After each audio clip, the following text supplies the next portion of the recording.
بسم الله الرحمن الرحيم إن الحمد لله نحمده ونستعينه ونستغفره من يهده الله فلا مضل له ومن يضلل فلا هادي له وأشهد أن لا إله إلا الله وحده لا شريك له وأشهد أن سيدنا ونبينا وحبيبنا وشفيعنا وقرة أعيننا محمدا عبده ورسوله صلى الله تبارك وتعالى عليه وعلى آله وأصحابه وأزواجه وذريته وبارك وسلم تسليما كثيرا. أما بعد فأعوذ بالله من الشيطان الرجيم. بسم الله الرحمن الرحيم. وأنذر عشيرتك الأقربين.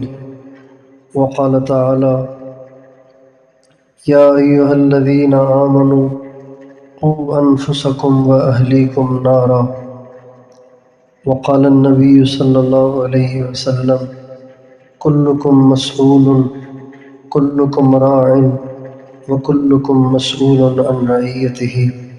سبحان ربك رب العزة عما يصفون وسلام على المرسلين والحمد لله رب العالمين. اللهم صل على سيدنا محمد وعلى آل سيدنا محمد وبارک وسلم. دنیا کا کوئی بھی ادارہ، دنیا کا کوئی بھی کارخانہ اور دنیا کا کوئی بھی گھر اور دنیا کا کوئی بھی ملک اس وقت تک صحیح نہیں چل سکتا جب تک کہ ہر ایک اپنی ذمہ داری کو پورا نہ کرے. ایک ادارہ ہوتا ہے جیسے مدرسہ، اس میں ایک محتمم ہے، ایک نائب محتمم ہے، ایک صدر مدرس ہے، کچھ مدرسین ہیں اور طلباء ہیں. ابھی یہ سارے مل کر ایک ادارہ بنتے ہیں. ان میں سے کوئی ایک بھی اگر اپنی ذمہ داری کو نہیں نبھائے گا تو یہ ادارہ تباہ ہو جائے گا، یہ ادارہ صحیح نہیں چلے گا. اسی طرح اگر ایک کارخانہ ہے، اس کا ایک مینیجر ہے، ایک اسسٹنٹ مینیجر ہے اور بہت سے اس کے لیبر ہیں، مزدور ہیں. اگر یہ سب کے سب اپنی ذمہ داریاں پوری نہیں کرتے تو یہ کارخانہ صحیح نہیں چلے گا. اسی طرح گھر ہے، اس گھر میں ایک ماں ہے، ایک باپ ہے اور اس کے بچے ہیں. ماں اگر اپنی ذمہ داریاں پوری نہیں کرے گی یا باپ اپنی ذمہ داری پوری نہیں کرے گا یا بچے اپنی ذمہ داریاں پوری نہیں کریں گے تو یہ گھر پریشان رہے گا، اس گھر کا نظام درہم برہم رہے گا. اللہ تعالیٰ نے اس دنیا کو بنایا ہے اور اس دنیا کے اندر ہر انسان کی الگ الگ ذمہ داری لگائی ہے.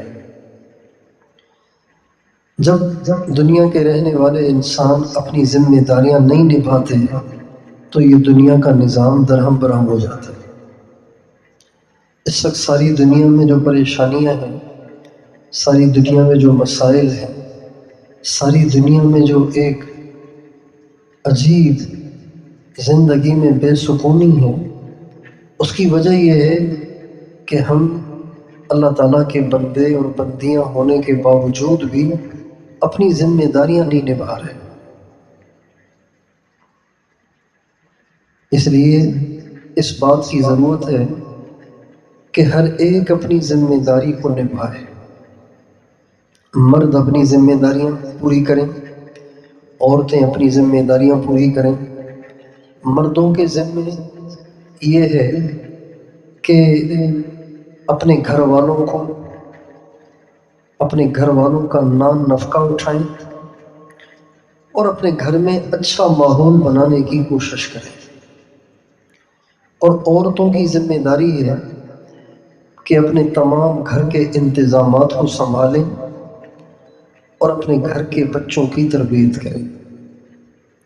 مردوں کی ذمہ داری وہ ہے، عورتوں کی ذمہ داری یہ ہے۔ جب مرد اپنی ذمہ داریاں پوری کریں گے، عورتیں اپنی ذمہ داریاں پوری کریں گی، تو ہمارا گھر جنت کا نمونہ بن جائے گا۔ ہمارے گھر میں اللہ سکون دے گا، برکتیں دے گا، رحمتیں عطا فرمائے گا۔ ہمارا گھر محبتوں کا گہوارہ بن جائے گا۔ اور جب ہم اپنی ذمہ داریاں پوری نہیں کریں گے تو ہمارے گھروں میں محبتیں نہیں ہوں گی، ہمارے گھر میں برکتیں نہیں ہوں گی، ہمارے گھر میں سکون نہیں ہوگا۔ اللہ تعالیٰ فرماتے ہیں وَلَوْ أَنَّ أَهْلَ الْقُرَىٰ آمَنُوا وَاتَّقَوْا لَفَتَحْنَا عَلَيْهِمْ بَرَكَاتٍ مِّنَ السَّمَاءِ وَالْأَرْضِ۔ اگر بستیوں میں رہنے والے ایمان اور تقوی کی زندگی گزاریں تو ہم ان کے لیے برکتوں کے دروازے کھول دیں۔ تو اگر مرد اور عورتیں اپنی اپنی ذمہ داریاں پوری کریں تو زندگی میں سکون آ سکتا ہے۔ مردوں کی ذمہ داری اپنے گھر کا نام نفقہ پورا کرنا اور اپنے گھر میں اچھا ماحول دینا، اچھا ماحول دینا، یہ مردوں کی ذمہ داری ہے۔ اس وقت مردوں نے اپنی ذمہ داریاں چھوڑی ہوئی ہیں۔ مرد یہ سمجھتے ہیں کہ ہمارے ذمہ صرف کمانا ہے، چنانچہ وہ صبح کو نکلتے ہیں اور رات تک کماتے ہیں، اور کما کے تھک ہار کے گھر میں آ جاتے ہیں اور آ کے سو جاتے ہیں۔ ان کو اس سے کوئی سروکار نہیں ہوتا کہ میرے گھر کا ماحول کیسا ہے، میری بیٹی کیا کرتی ہے، میرا بیٹا کیا کرتا ہے، میری بیوی کیا کرتی ہے۔ ان کو اس سے کوئی سروکار نہیں۔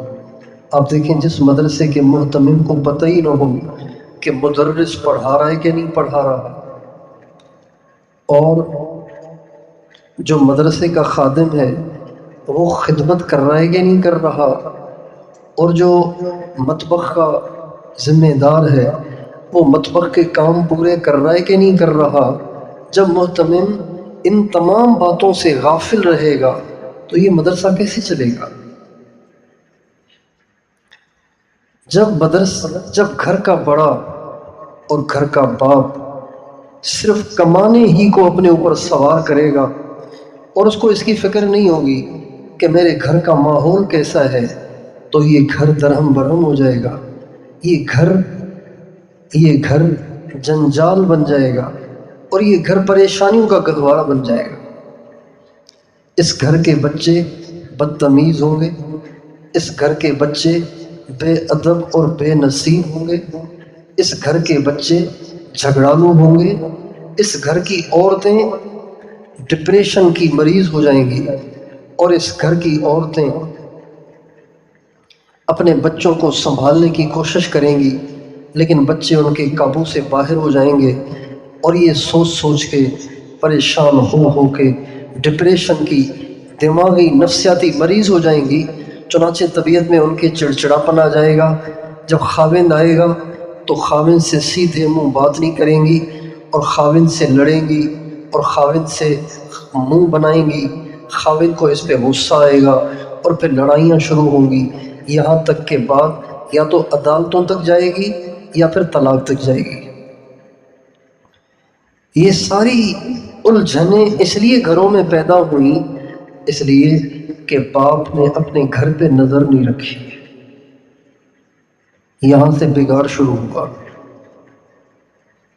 اس لیے مردوں کو چاہیے کہ وہ کمانے کے ساتھ ساتھ ان کی مادی ضرورتوں کا خیال کرنے کے ساتھ ساتھ، جیسے ان کو یہ فکر ہے کہ میرے گھر میں روٹی ہو، میرے گھر میں سالن ہو، میرے گھر کے افراد کو کپڑے ملے، میرے گھر کے افراد کو جوتے ملے، اور میرے گھر کے افراد میرے بچے اسکول پڑھیں اور ٹیوشن پڑھیں اور مجھے ان کی فیس ادا کرنی ہے۔ جیسے ان کو اس کی فکر ہے کہ گھر میں سولر سسٹم بھی ہو، جنریٹر بھی ہو، اور بجلی بھی ہو، اور بجلی کا بل بھی پلانا ہے، اور میرے گھر کا میرا گھر خوبصورت بھی ہو، جیسے اس کو اس کی فکر ہے اسی طرح اس کو اس کی فکر بھی ہونی چاہیے کہ گھر کا نظام ٹھیک ہو۔ کیا مطلب گھر کا نظام ٹھیک ہو؟ گھر کا نظام ٹھیک ہو اس کا مطلب یہ ہے کہ گھر میں کوئی اللہ کی نافرمانی نہ ہو، یہ مطلب ہے۔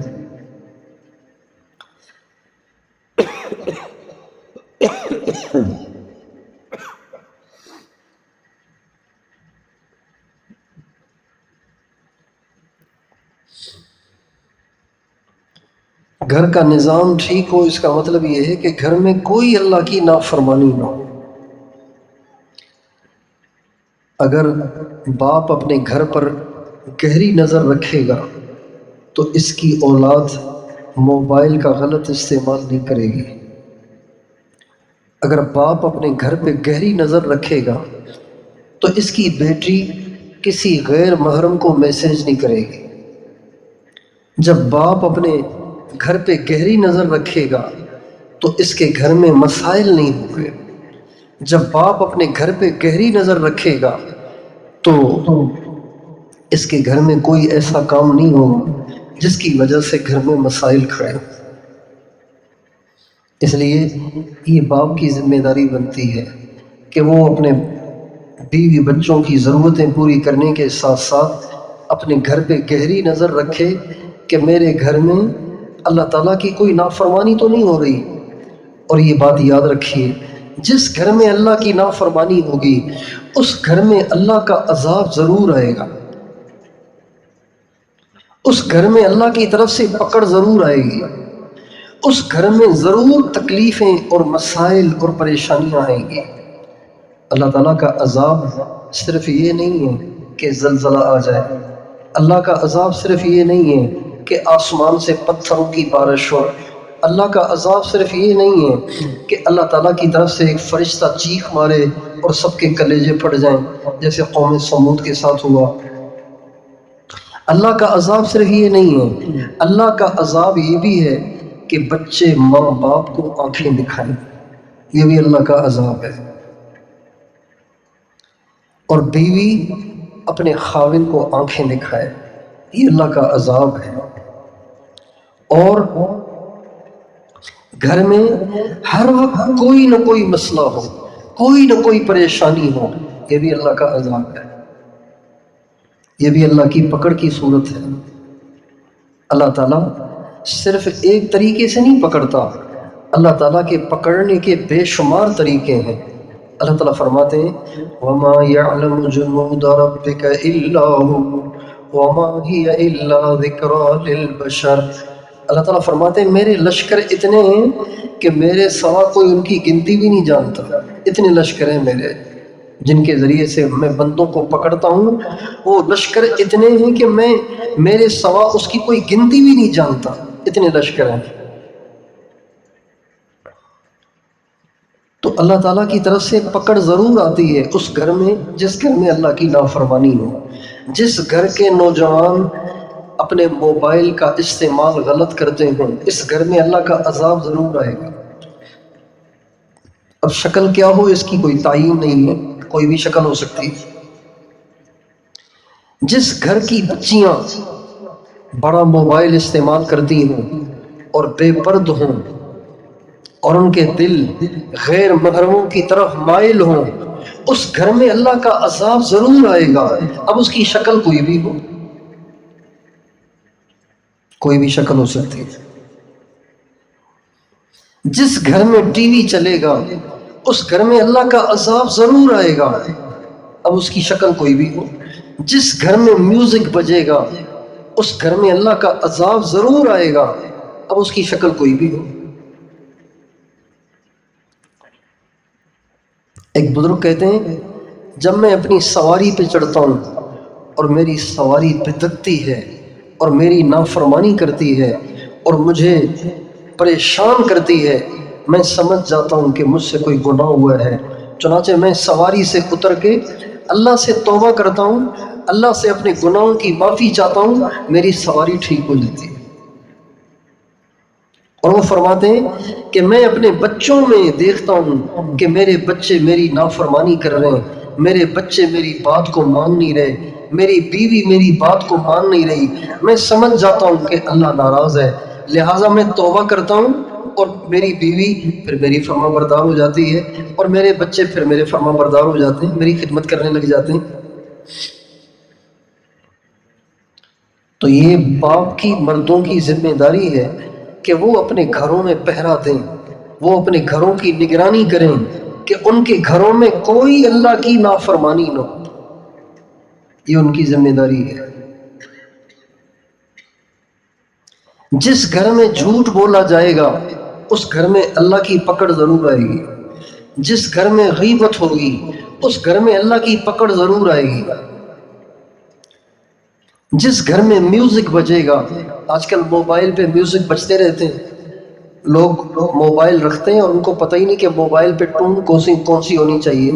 موبائل بنانے والوں نے اپنے موبائل میں جو ٹونیں رکھی ہیں، جو ہارن رکھے ہیں، جو بجتے ہیں، جس سے پتہ گھنٹیاں رکھی ہیں، وہ گھنٹیاں ایسی رکھی ہیں کہ ساری کی ساری میوزک والی ہیں، ریکارڈنگ میوزک ہے، وہ ریکارڈ شدہ میوزک ہے، کوئی اکا دکا ان میں ہے جو صحیح ہے، باقی ساری میوزک والی گھنٹیاں ہیں، اور موبائل رکھنے والوں کو پتہ ہی نہیں، لہٰذا جو بھی گھنٹی آئے وہ لگا لیتے ہیں اور ان کو پتہ ہی نہیں ہوتا کہ ہم اللہ کی اتنی بڑی نافرمانی کر رہے ہیں، اور وہ اللہ کی نافرمانی کر رہے ہوتے ہیں جس کی وجہ سے گھروں میں اللہ کی طرف سے عذاب آ رہا ہوتا ہے، پکڑ آ رہی ہوتی ہے۔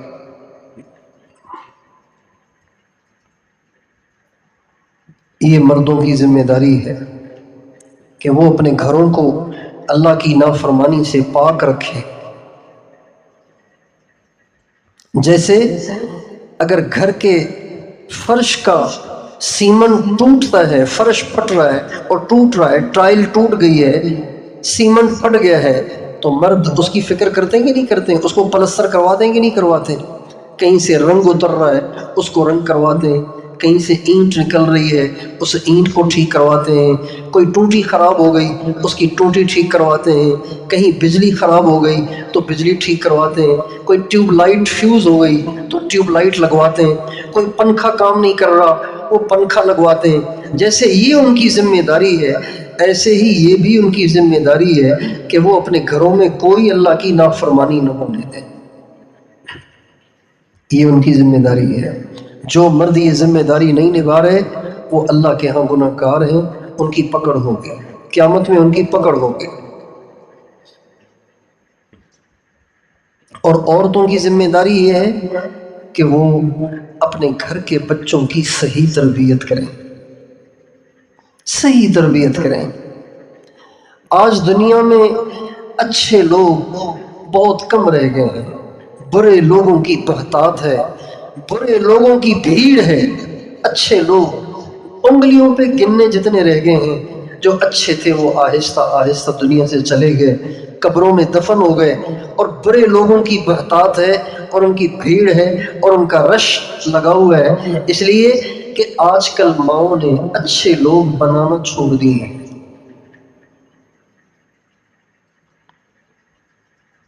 بہت سی کمپنیاں پہلے بڑی فعال تھیں، اس کے بعد وہ کمزور پڑ گئیں، تو ان کی جو چیزیں بنی ہوئی تھیں وہ بھی آہستہ آہستہ بازار سے ختم ہو گئی۔ پہلے ایک موبائل استعمال ہوتا تھا، اس کا نام تھا نوکیا، نوکیا ایک موبائل تھا، شروع میں بہت چلتا تھا، نوکیا ہی چلتا تھا، باقی چائنا والے زیادہ نہیں چلتے تھے۔ آج کل نوکیا کہیں نظر ہی نہیں آتا، کوئی اکا دکا کسی کے پاس ہوگا تو ہوگا چھوٹا سا، لیکن نوکیا ختم ہو گیا ہے، برائے نام رہ گیا ہے۔ اسی طرح بعض جوتوں کی کمپنیاں تھیں، باٹا سروسز، یہ بڑی بڑی کمپنیاں تھیں، بڑے لوگ صرف باٹا پہنتے تھے یا سروسز پہنتے تھے۔ آج کل اکا دکا باٹا کوئی نظر آتی ہے، ورنہ دوسری کمپنیوں نے اس کی جگہ لے لی ہے۔ اب باٹا والے بناتے ہی تھوڑی سی ہیں، لہٰذا بکتی ہی تھوڑی سی ہیں، اس لیے وہ بناتے ہی تھوڑی سی ہیں۔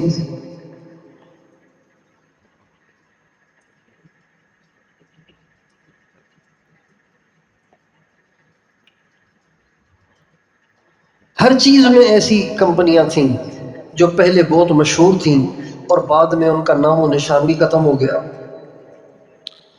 تو اسی طرح پہلے زمانے میں عورتیں اپنے بچوں کو اللہ والا بنانے اور نیک انسان بنانے اور اچھا انسان بنانے کی بہت محنت کرتی تھی، بہت کوشش ہوتی تھی ان کی، میرا بچہ اچھا انسان بن جائے، اچھا انسان بن جائے۔ پہلی مائیں اس بات کی زیادہ فکر نہیں کرتی تھیں کہ بڑا افسر بن جائے، بلکہ زیادہ فکر اس بات کی کرتی تھیں کہ اچھا انسان بن جائے۔ چنانچہ پہلے اچھے انسان بہت بنتے تھے، اچھے انسان بہت بنتے تھے۔ اب جو انسان بن رہے ہیں وہ بے حیا ہیں، وہ بے غیرت ہیں، وہ چالاک ہیں، وہ تیز ہیں، وہ عیار ہیں، وہ مکار ہیں، وہ کذاب ہیں، ان کی طبیعتوں میں منافقت ہے، وہ کسی کے سامنے کچھ ہوتے ہیں، کسی کے سامنے کچھ ہوتے ہیں، اندر میں کچھ ہوتے ہیں، باہر میں کچھ ہوتے ہیں۔ جھوٹ بولنا ان کے نزدیک ایک فن بن چکا ہے۔ وہ کسی کو عزت کی نگاہوں سے نہیں دیکھتے، بلکہ انسانوں کی حیثیت ان کی نظروں میں چونٹی جیسی بھی نہیں ہے۔ ایسا ان میں تکبر اور ایسا ان میں غرور ہے۔ ایسے لوگ تیار ہو گئے آج کل، اس لیے کہ ماؤں نے اچھے لوگ بنانا ہی چھوڑ دیے۔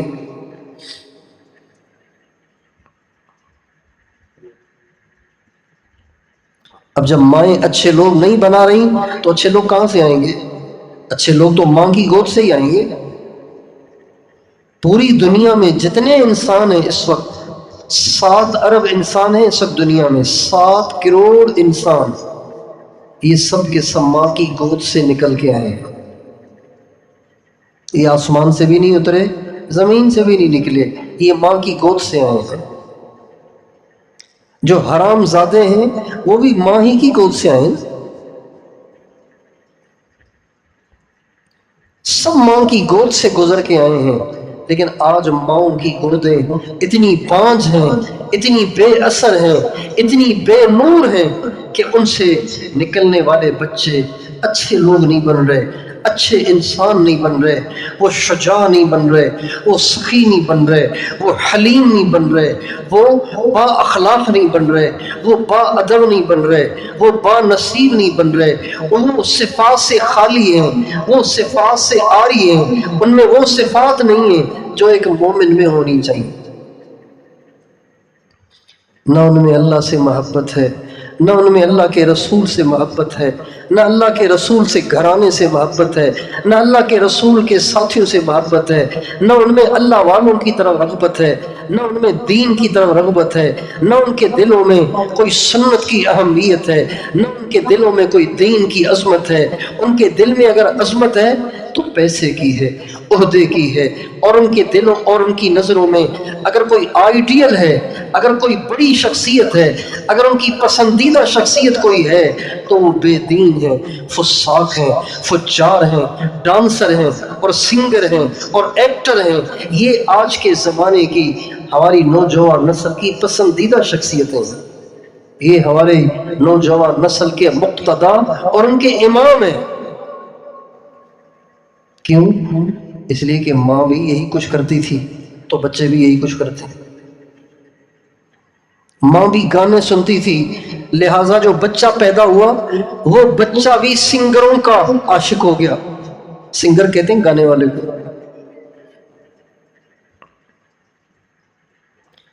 ماں بھی ان شادیوں میں شرکت کرتی تھی جن میں عورتیں بے پرد ہو کے ڈانس کرتی تھیں اور ناچتی تھیں، لہٰذا اس کی گود سے نکلنے والا بچہ بھی ڈانسروں کا مقتدی ہو گیا، ڈانسروں کا دیوانہ ہو گیا۔ ماں نے بھی اپنے موبائل پہ میوزک کی ٹونیں لگائی ہوئی تھیں، لہٰذا اس کی گود سے نکلنے والا بچہ بھی میوزک پہ سر دھنتا ہے، قرآن پہ سر نہیں دھنتا۔ وہ قرآن پہ نہیں جھومتا، وہ میوزک پہ جھومتا ہے، اس لیے کہ اس کی ماں نے بھی میوزک ہی سنی ہوئی ہے۔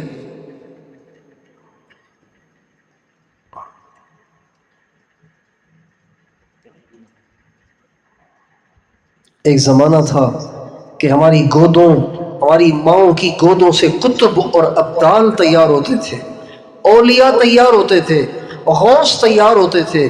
آج ہماری ماؤں کی گودوں سے ایکٹر اور سنگر اور کھلاڑی تیار ہو رہے ہیں، اچھے بیٹسمین اور اچھے بالر تیار ہو رہے ہیں، اچھے نمازی تیار نہیں ہو رہے، اچھے متقی تیار نہیں ہو رہے۔ اللہ تعالیٰ فرماتے ہیں قد افلح المؤمنون الذين هم في صلاتهم خاشعون والذين هم عن اللغو معرضون والذين هم للزكاة فاعلون والذين هم لفروجهم حافظون إلا على أزواجهم أو ما ملكت أيمانهم فإنهم غير ملومين وعباد الرحمن الذين يمشون على الأرض هونا وإذا خاطبهم الجاهلون قالوا سلاما والذين يبيتون لربهم سجدا وقياما والذين يقولون ربنا اصرف عنا عذاب جهنم إن عذابها كان غراما إنها ساءت مستقرا تراهم ركعا سجدا يبتغون فضلا من الله ورضوانا سيماهم في وجوههم من أثر السجود ذلك مثلهم في التوراة ومثلهم في الإنجيل تتجافى جنوبهم عن المضاجع يدعون ربهم خوفا وطمعا ومما رزقناهم ينفقون۔ ایسے لوگ تیار نہیں ہو رہے، اس لیے کہ جن گودوں سے ایسے لوگ تیار ہوتے ہیں آج وہ گودیں ہی نہیں ہیں۔ یہ عورتوں کی ذمہ داری ہے کہ وہ ایسی نسل تیار کریں۔ اللہ تعالیٰ فرماتے ہیں وہ ایمان والے کامیاب ہیں کہ جو خشوع و خضوع سے نماز پڑھتے ہیں، خشوع و خضوع سے نماز پڑھتے ہیں۔ الذین هم فی صلاتهم خاشعون والذین هم عن اللغو معرضون، اور وہ لوگ کامیاب ہیں جو فضولیات سے اور لغویات سے پرہیز کرتے ہیں، ان سے اعراض کرتے ہیں۔ آج بتائیے لغویات سے کون بچتا ہے؟ نہ اس سے دنیا دار بچتے ہیں نہ دیندار بچتے ہیں۔ جس کے پاس موبائل ہے وہ اس کا استعمال صرف ضرورت کے لیے نہیں کرتا، ضرورت کے لیے تھوڑا کرتا ہے، فضول زیادہ کرتا ہے۔ ہر ایک اپنے ان اوقات کو چیک کرے کہ میں جتنا موبائل کو استعمال کرتا ہوں اس میں سے کتنا ضرورت کے لیے اور کتنا بغیر ضرورت کے۔ ہر ایک چیک کرے تو بغیر ضرورت کے استعمال زیادہ بنے گا۔ ہر ایک چیک کر کے دیکھ لیں۔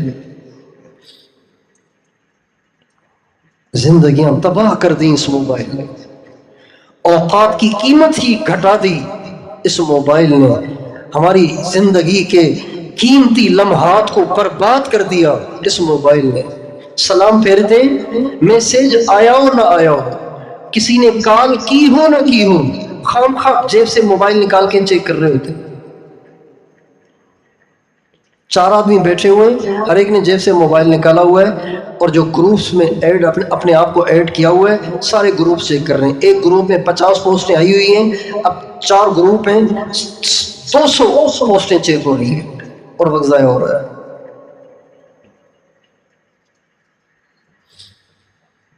والذین هم عن اللغو معرضون والذین هم للزکاة فاعلون والذین هم لفروجهم حافظون۔ یہ وہ صفات ہیں کہ جو ایمان والے کے اندر ہونی چاہیے۔ ہماری مائیں کبھی اس بات کی فکر کرتی ہیں کہ میرا بچہ بڑا ہو کے پاک دامن رہے، اس کی نظر کسی غیر محرم پہ نہ پڑے، اس کی شرم کا کہیں غلط استعمال نہ ہو، اس کے دل میں کہیں اللہ کے غیر کی محبت نہ آئے، کسی غیر محرم کی طرف اس کے دل کا میلان نہ ہو؟ کیا کسی ماں کی چاہت ہے؟ کیا کسی ماں کو اس بات کی خواہش ہے؟ کیا کوئی ماں اس بات کے لیے رات کو اٹھ کے روتی ہے کہ یا اللہ میرے بچے جوان ہونے والے ہیں، میری بچیاں جوان ہونے والی ہیں، اے اللہ میں ان کی پاک دامنی کا سوال کرتی ہوں، جھولی پھیلائی ہوئی ہو اور آنکھوں سے ٹپ ٹپ آنسو گر رہے ہوں، اور اللہ پاک سے یہ مانگ رہی ہو کہ یا اللہ میں اپنے بچوں کی پاک دامنی کی جھولی پھیلاتی ہوں، میں اپنی بچیوں کے لیے پاک دامنی کی جھولی پھیلاتی ہوں، میری بچیوں کو بھی پاک دامنی دے، میرے بچوں کو بھی پاک دامنی دے۔ کسی ماں کو اس کی چاہت ہے؟ ہاں، مائیں جھولیاں پھیلاتی ہیں لیکن اس بات کے لیے کہ میرے بچے کو اچھی نوکری مل جائے اور میری بچی کا کسی مالدار سے رشتہ ہو جائے، اس کے لیے جھولی پھیلاتی ہے۔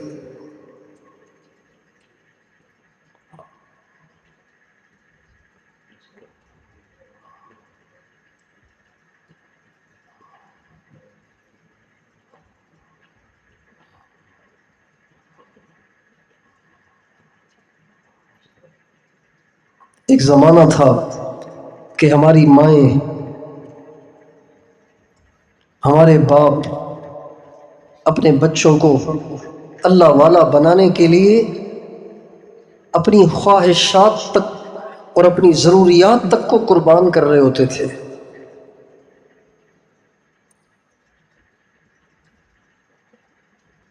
حضرت شیخ الحدیث قطب الاقطاب مولانا محمد زکریا صاحب رحمۃ اللہ علیہ کے والد صاحب تھے مولانا یحییٰ صاحب۔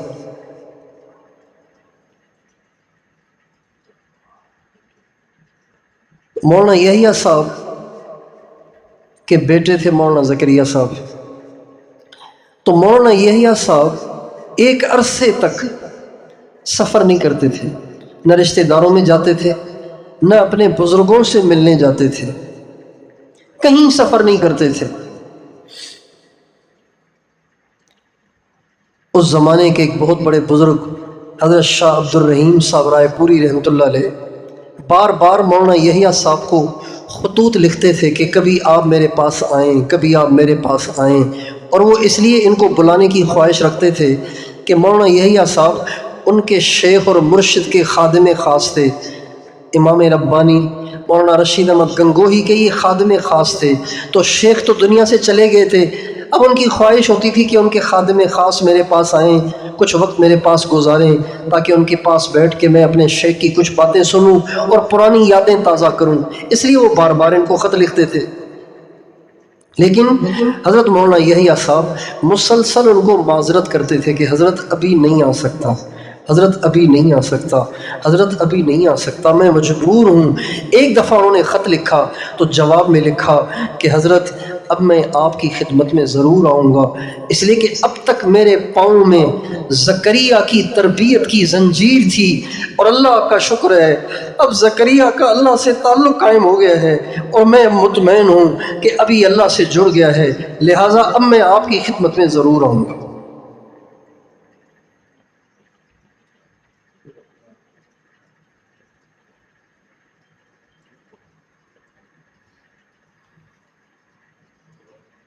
چمن کے تخت پر جس دم شہ گل کا تجمل تھا،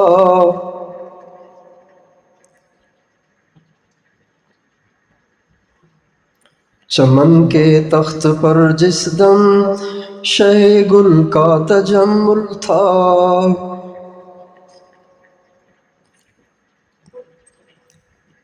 ہزاروں بلبلوں کی فوج تھی، ایک شور تھا غل تھا، جب آئے دن خزاں کے کچھ نہ تھا جز خار و گلشن میں، بتاتا باغباں رو رو یہاں غنچہ یہاں گل تھا۔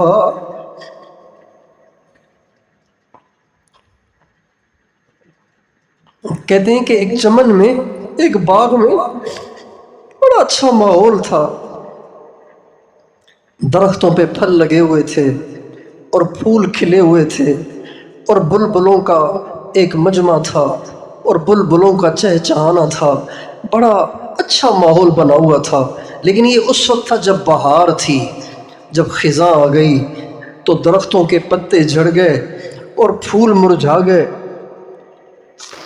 اور بلبلیں تو پھولوں پہ آتی ہیں، وہ بلبلوں میں بلبلیں بھی چلی گئیں، اور جب اس باغ میں سناٹا چھا گیا اور ہر طرف ویرانی چھا گئی، تو وہ جو باغبان تھا نا، وہ لوگوں کو رو رو کے سناتا تھا، یہاں غنچہ یہاں گل تھا، لوگوں میں تمہیں کیا بتاؤں یہاں کا ماحول کتنا اچھا تھا، یہاں کے پھول کیسے کھلے ہوئے تھے، اور یہاں کے درخت کتنے ہرے بھرے تھے، یہاں کتنا بلبلوں کا چہچہانا اور ان کی بولیاں تھیں، جس کی وجہ سے یہاں کا ماحول کتنا پر لطف تھا۔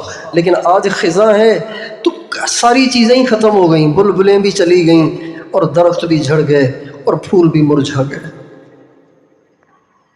جب آئے دن خزاں کے کچھ نہ تھا جز خار گلشن میں، بتاتا باغباں رو رو یہاں غنچہ یہاں گل تھا۔ وہ باغبان رو رو کے لوگوں کو بتانے لگا، لوگوں یہاں پھول تھا اور یہاں غنچہ تھا اور یہاں پھل تھے اور یہاں ہرے بھرے درخت تھے اور یہاں بلبلیں تھیں۔ ایک زمانہ تھا کہ ہماری ماؤں کی گودیں آباد تھیں اور ان کی گودوں سے اولیاء تیار ہوتے تھے، شیوخ الحدیث تیار ہوتے تھے، فقہاء اور محدثین تیار ہوتے تھے۔ آج ہماری ماؤں کی گودیں اتنی بانجھ ہو گئیں کہ ہماری ماؤں کی گودوں سے ڈانسر نکل رہے ہیں اور سنگر نکل رہے ہیں اور کھلاڑی نکل رہے ہیں اور بے دین نکل رہے ہیں اور فساق اور فجار نکل رہے ہیں۔ اب بتائیے رونے کے سوا اور کیا ہے ہمارے پاس؟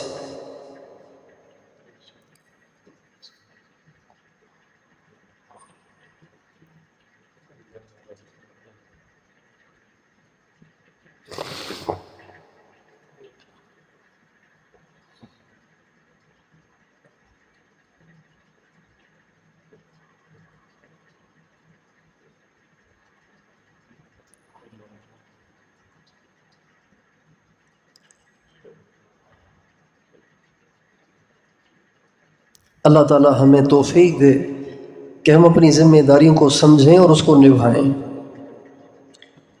اگر یہ ساری دنیا کی عورتیں ٹھان لیں کہ اب ہم نے اپنے بچوں کو اللہ والا بنانا ہے، دنیا کا اچھا انسان اور نیک انسان بنانا ہے اور اس کو صاحب صفات بنانا ہے، ساری دنیا سے بے دینی ختم ہو سکتی ہے۔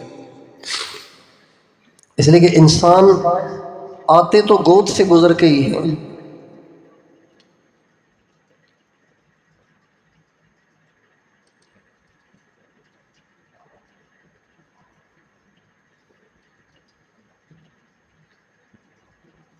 اور یہ جو مدرسے کی طالبات ہیں یہ بھی اس کا عزم کریں کہ اب ہم نے ایک اچھی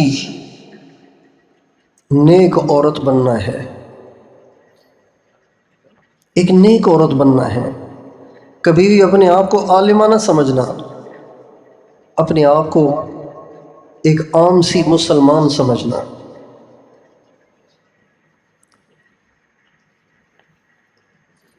جو طالبات اپنے آپ کو طالبات سمجھتی ہیں، عالمات سمجھتی ہیں، ان میں غرور آ جاتا ہے، تکبر آ جاتا ہے، اور جس میں تکبر ہوگا اس کو جنت کی خوشبو بھی نہیں ملے گی،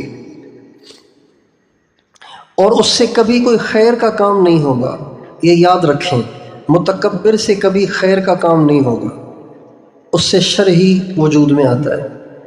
متکبر اور مغرور سے، چاہے وہ مرد ہو چاہے وہ عورت ہو، اس سے صرف شر ہی وجود میں آتا ہے، خیر وجود میں نہیں آ سکتا، اس لیے کہ وہ خود ہی شر ہے، تو شر سے تو شر ہی نکلے گا۔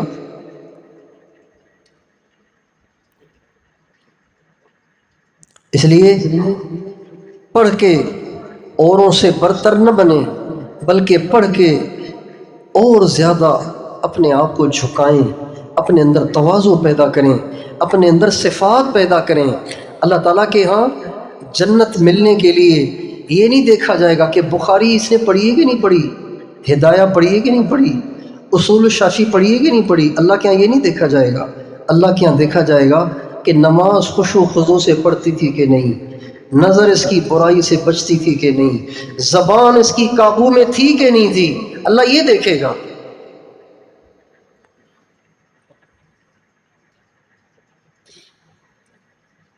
وہ ان پڑھ عورت جو خشوع و خضوع سے نماز پڑھتی ہے، جس کی زبان بھی قابو میں ہے اور جس کی نظر بھی حرام سے بچی ہوئی ہے، وہ لاکھ درجہ اس عالمہ سے افضل ہے کہ جو بخاری تو پڑھ گئی اور ترمذی تو پڑھ گئی اور مسلم شریف تو پڑھ گئی، لیکن نہ اس کی زبان قابو میں ہے نہ اس کی نظر قابو میں ہے۔ لاکھ درجہ اس سے افضل ہے۔ اللہ تعالیٰ فرماتے ہیں ان اولیاءہ الا المتقون، اللہ تعالیٰ فرماتے ہیں میرا جو ولی ہے وہ صرف متقی ہے، غیر متقی میرا ولی نہیں ہے، غیر متقی میرا ولی نہیں ہو سکتا۔ الا ان اولیاء اللہ لا خوف علیہم ولا هم يحزنون لهم البشرى في الحیاة الدنیا وفي الآخرہ۔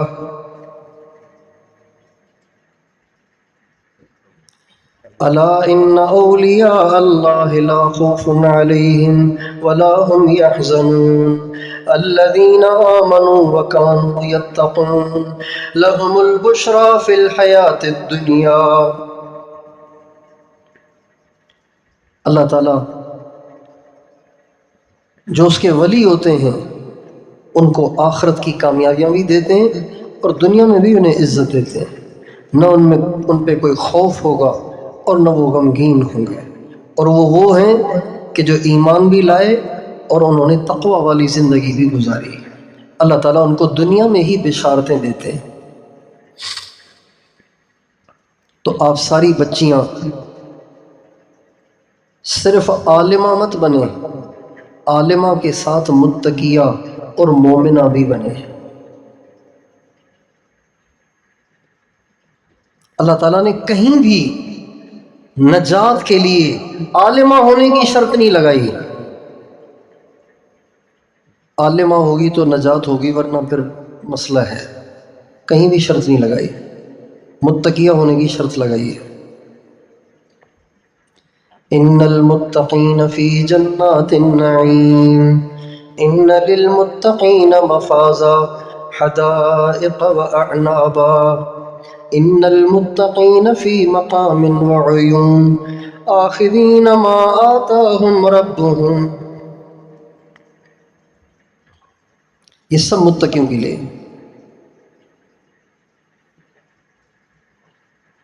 اللہ تعالیٰ ہم سب کو اپنی پسند والی زندگی گزارنے کی توفیق عطا فرمائے، اس لیے عالمہ بھی بنے، اس کے ساتھ متقیہ بھی بنے، علم بھی سیکھیں، عمل بھی سیکھیں، اللہ سے تعلق بھی قائم کریں، اللہ سے محبت بھی کریں، اللہ کے نبی سے محبت بھی کریں، تقوی پرہیزگاری کی زندگی گزاریں، پردے کے ساتھ رہیں۔ عام طور پر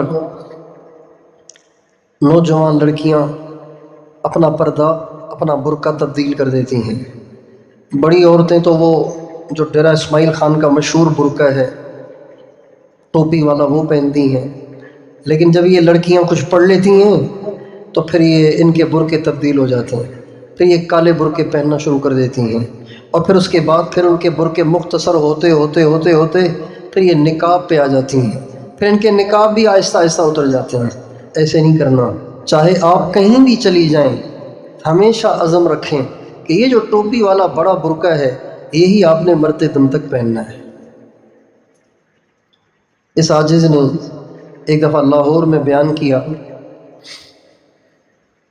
اور اس میں بہت عورتیں تھیں، جس میں یونیورسٹی اور کالجز کی جو پڑھانے والی عورتیں تھیں وہ بھی تھیں، یونیورسٹی اور کالج میں پڑھنے والی لڑکیاں بھی تھیں۔ تو اس میں نے ترغیب دی کہ بھئی آپ یہ ٹوپی والا برقع پہنیں۔ چنانچہ کچھ برقعے ہم نے پہلے سے منگوا لیے تھے، جیسے تبلیغ والے تشکیل کرتے ہیں نا، بیان کے بعد کون 40 دن کے لیے تیار ہے، 4 مہینے کے لیے تیار ہے، عورتوں میں سے کون 3 دن اور 15 دن کے لیے تیار ہے، تو ہم نے پہلے ہی برقعے منگوا لیے تھے۔ تو بیان کے بعد ہم نے ترغیب دی کہ بھئی برقعے یہاں موجود ہیں، آپ خریدیں۔ چنانچہ جتنے برقعے منگوائے تھے وہ سارے بک گئے، وہ سارے انہوں نے لے لیے۔ پھر ہم نے یہاں سے ڈیرہ اسماعیل خان سے بہت سارے برقعے اور منگوائے، وہ بھی ختم ہو گئے، اور پہنے کس نے؟ یونیورسٹی اور کالجز کی لڑکیوں نے۔ تو مرتے دم تک اسی برقعے میں رہنا ہے۔ اللہ تعالیٰ ہم سب کو آپ سب کو توفیق دے، ہم سب کو پورے دین پہ چلنے کی توفیق عطا فرمائے۔ وآخر دعوانا ان الحمد للہ رب العالمین۔